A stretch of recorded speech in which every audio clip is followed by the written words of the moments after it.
I have never seen anyone so fierce. The height of 2.3 meters with exaggerated muscles looks like a fierce beast in human form from a distance. Every time you appear, you need 4 or 5 prison guards to hold the chain, mixed with the innate spirit of the king.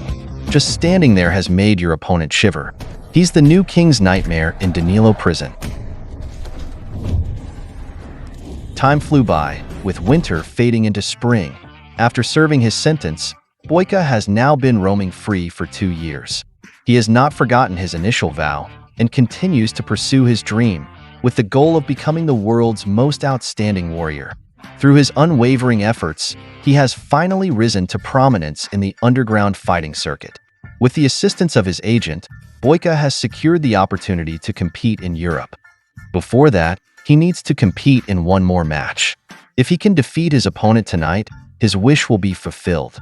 The challenger also hails from Russia and is nicknamed Little Gorilla due to his resemblance to Wolverine. The bell rings, and the match begins. The two are fighting for the same goal, so they waste no time in engaging each other. Boyka's attacks are as fierce as a rabid dog, giving his opponent no chance to catch his breath. Boyka showcases his tricks one after another, repeatedly knocking down his opponent.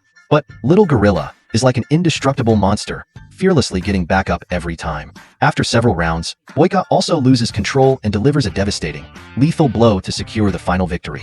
He revels in the cheers of the audience, completely unaware that his opponent has already died. It's only when he's about to leave that he sees Little Gorilla being carried away in an ambulance. At that moment, Boyka is suddenly overwhelmed with confusion.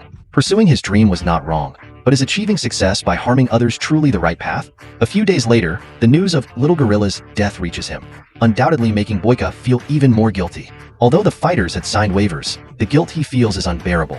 So he boards a bus headed to Ukraine, intending to find the opponent's family and offer his sincere apologies. At the same time, at the funeral of the little orangutan, a group of mafia came to the scene. The bad guy of the leader was the creditor of the little orangutan. He didn't look like a good person at first sight. Sure enough, he didn't come to mourn. Light under the day of Tianhua, he moved his hands and feet at the hostess Alma Ma, and then made rude remarks, saying that the little orangutan still owed himself a lot of money. The implication was that he wanted Alma to warm his bed. Alma, if there is suffering, you can only endure it, villain. Shameless behavior. In the afternoon, Boyka finally arrived at his destination. Alma is also a poor, suffering woman. During the day she works at a school, and at night she has to endure the villain's harassment, wearing revealing clothes to work at the bar to pay off debts. That evening, Boyka tracks her to the bar, only to discover there is underground fighting there as well. He finally manages to find Alma, but as soon as he starts talking to her, the bouncers escort him out. It turns out the villain has been monitoring the situation behind the scenes. Facing this group of thugs, Boyka has no intention of wasting words with them. At this moment, the villain also approaches, admiring Boyka's skills while warning him not to go near Alma again, threatening that if he does, he'll teach him a lesson. Facing the villain's threat, Boyka is not afraid at all, as if dealing with a barking dog on the street. The next morning, Boyka goes to the school, with the villain's henchmen trying to stop him. Boyka finds Alma, unsure of how to start, but first hands her Little Gorilla's will. He knows he can't hide the truth, and ultimately confesses his identity. Boyka is chased away by Alma. To make amends with her, Boyka starts considering an idea. He agrees to fight in matches to pay off the debt to the villain. After some negotiation, Boyka ultimately settles on 3 matches, and if he wins them all, they'll be even. Since this is the villain's territory, Boyka's training is constantly obstructed, which he can't tolerate, so he ends up taking out his frustration on the venue staff.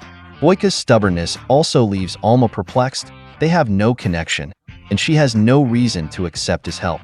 Is Boyka's real purpose here simply to rescue her? At this point, with less than a week until the European tournament, Boyka needs to speed things up in order to make it on time. That night, he faces his first very weak opponent, and Boyka easily wins the fight. But during the post-fight cooldown, he realizes that sometimes victory doesn't require killing the opponent. Alma, observing everything, even brings Boyka a cup of water after the match. Knowing that Boyka has no training facility, Alma lets him use Little Gorilla's training room. Boyka doesn't let up for a moment, pouring out sweat as he trains intensely. Soon, the second match begins, possibly thinking Boyka won too easily the last time. This time the villain has arranged for him to face 2 opponents. Yes, you heard that right. To make Boyka lose, the villain has sent out two professional fighters to take him on together, an undoubtedly underhanded tactic. Undefined. At the start, Boyka has the technical advantage and manages to pin down both opponents and beat them mercilessly. But as his stamina starts to deplete, the duo's advantage becomes evident. Boyka is hard-pressed to keep up, and he gets hit in the back accidentally. It's at this moment that he glances at Alma. As a man, his pride won't let him go down. Immediately, Boyka enters warrior mode and unleashes a series of fierce flying kicks, successfully defeating the opponents. Seeing Boyka win another match, the villain appears very angry and frustrated, realizing he can't easily take down Boyka. So he urgently contacts a Russian prison warden and spends a large sum to bring in a heavyweight fighter. Seeing Boyka has already won 2 consecutive matches, Alma is also starting to gradually trust him. Although she can't offer much help, she is at least willing to apply some pain relief ointment for him, which is beyond her previous acceptance. The next morning, Boyka is in the middle of his morning training when his agent suddenly calls.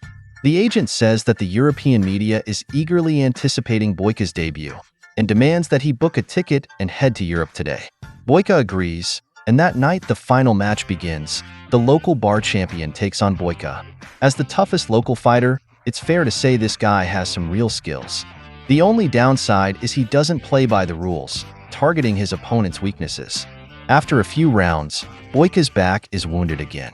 Seeing defeat, Boyka glances at Alma, and a surge of strength fills him. He unleashes a furious counterattack, 3 flying kicks, a combination of power punches, and a 720-degree spinning hook kick, knocking out his opponent for the final victory. Yet the villain refuses to let Boyka go, demanding one more match. When Boyka refuses, the villain threatens Alma. Boyka, eager to reach Europe for the competition, has no choice but to angrily accept the challenge to fulfill his promise to Alma. Soon, a giant of a man is dragged into the ring, the notorious Nightmare, from the Danilo prison. Seeing the opponent, Boyka is stunned. Is this even human? Just by looking at the size, it's clear Boyka has almost no chance of winning. But with no other choice, he steels himself to face the challenge. In the grappling, Boyka keeps searching for an opening to counterattack. But against such overwhelming power, his punches are like hitting steel plates, unable to breach the Nightmare's defense. In contrast, the Nightmare's strikes nearly cost Boyka his life. In this perilous moment, Boyka looks to Alma, and for the redemption in his heart, he cannot fall. The next instant, Boyka forces himself up and finally finds the Nightmare's weakness in his counterattack. His head is remarkably fragile. As the fight reaches a fever pitch, Boyka goes all out on the offensive. Thunderous applause erupts from the crowd, as Boyka proves once again that he is the true king of combat. Seeing the tide turning against him, the villain hastily drags Alma away and escape. Some henchmen take the opportunity to ambush Boyka, leaving him bloodied. This ignites Boyka's fury, and he shows no mercy, taking down the henchmen one by one. The villain remains stubborn, trying to use Alma to coerce Boyka's surrender. But seeing Boyka is unmoved, he resorts to verbal threats. However, Boyka, risking being shot, takes the villain down. Boyka tightly grasps the villain's neck, the sound of shattering bones echoing relentlessly. The villain finally pays the price for his arrogance. At this point, Boyka is also on the brink of exhaustion, as he pleads for Alma's forgiveness. Just as Alma hesitates, a large police force arrives on the scene, capturing Boyka once again, leaving him unable to escape imprisonment. Months later, Alma comes to visit Boyka, holding the children's drawings made as gifts for him, and expressing gratitude for what he has done for her. This brings a rare smile to Boyka's face.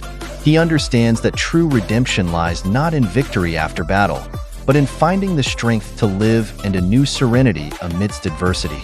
He will continue to pursue his dreams, with life eternal and struggle never-ending. Undisputed 4 was released in 2016, and for martial arts fans, this series is a must-see.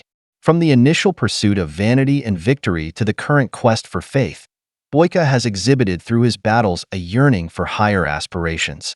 This work focuses not only on the protagonist but also on the ordinary people fighting for their lives. It is not just a film, but a call to maintain belief in human nature and dreams, and to persevere relentlessly. The plot analysis ends here for today, and we'll see you next time.